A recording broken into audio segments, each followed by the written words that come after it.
êtes là? Bonjour. Hey, aujourd'hui, une autre vidéo bien spéciale. On va déguster des fruits exotiques.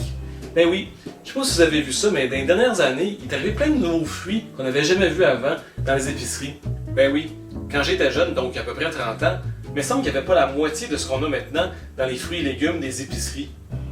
Donc j'ai 4 spécimens que vous avez probablement déjà vus à l'épicerie, bien que comme moi, vous n'avez sans doute jamais acheté. On va commencer par un fruit de la passion. C'est drôle parce que si on me dit fruit de la passion, c'est pas du tout l'image que j'ai dans ma tête. C'est peut-être parce qu'il y a plusieurs sortes de fruits de la passion. Celui-là s'appelle la grenadille. Puis ça ressemble à une espèce de grosse date assez dure. Voyons voir quand on le coupe. Je tiens à dire qu'aucun de ces fruits-là sent quelque chose pour l'instant. Alors voyons voir. Comme ça? On dit comme ça.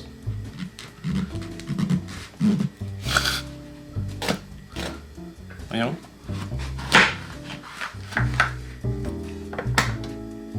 Alors, j'ai déjà goûté à des fruits de la passion, c'est sûr, donc je savais un peu de quoi ça avait l'air. C'est une espèce de petite pâte gélatineuse. C'est vraiment pas très goûtant quand même. On est tous assez familiers avec le goût de fruits de la passion parce que c'est une saveur de jus assez fréquente et aussi on en a dans nos cocktails quand on va au Club Med. C'est juste que là, on mange le fruit de la passion dans une espèce de petite pâte gélatineuse pleine de graines. Des bonnes graines. C'est pas désagréable, mais ça croustille un peu.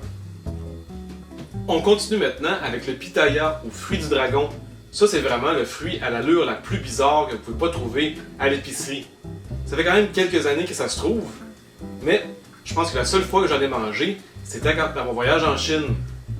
J'ai comme l'impression que je vais disséquer un cœur.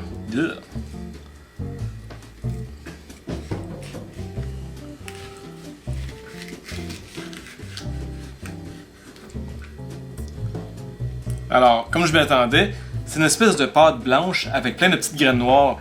On dirait une espèce de muffin au pavot pas cuit. Je me rappelle plus trop quel goût ça a. Ça a pas mal la texture d'un kiwi en tout cas.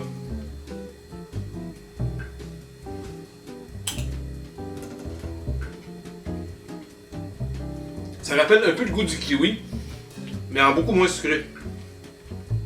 J'avoue que c'est pas une vidéo très écolo. Tous ces fruits-là viennent de très loin et ça a pris beaucoup de gaz pour les transporter jusqu'ici. Alors, on continue avec un kaki ou un plagomine vanille. C'est le fruit national du Japon, ça a l'air. Bon, je trouve que ça ressemble un peu comme à une grosse cerise de terre. Voyons voir si ça goûte à peu près la même chose ou si ça goûte un peu la vanille.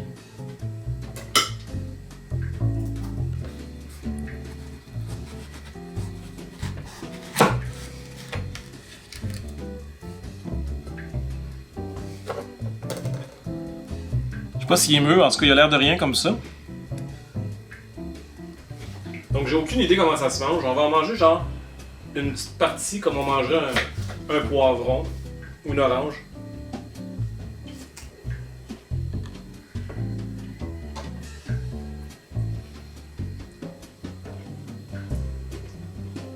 C'est assez sucré. Le goût est assez subtil, quand même pas mal fade. Et on finit avec un fruit de la famille des cucurbitacées, donc c'est une courge, et ça s'appelle la chayote. Et comme c'est une courge, nous autres on la prêterait plus comme un légume, donc dans un potage ou dans une salade. Je sais même pas si ça se mange cru en fait. Voyons voir. Je vais en couper juste un petit bout d'un coup que ça se mange pas cru du tout.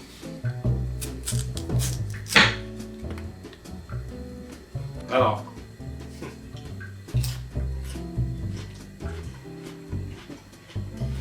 C'est drôle, ça goûte le chou. Ouais, ça goûte vraiment le chou.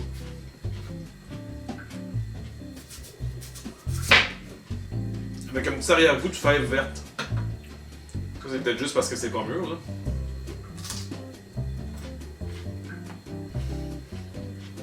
Pas mauvais. Je verrais bien un potage avec ça. Peut-être que je vais me faire ça ce soir. Donc en terminant, je m'excuse d'avance pour tous ceux qui ont ces aliments-là dans leur menu de tous les jours. Je vais avoir l'air d'un beau tata. Je pense que si je fais une autre vidéo comme celui-là, la prochaine fois, je vais aller chercher mes aliments d'entièreté chinois. Ça va être encore plus exotique, encore plus bizarre. Et là-dessus, je vous souhaite bon appétit et on se retrouve pour une prochaine fois.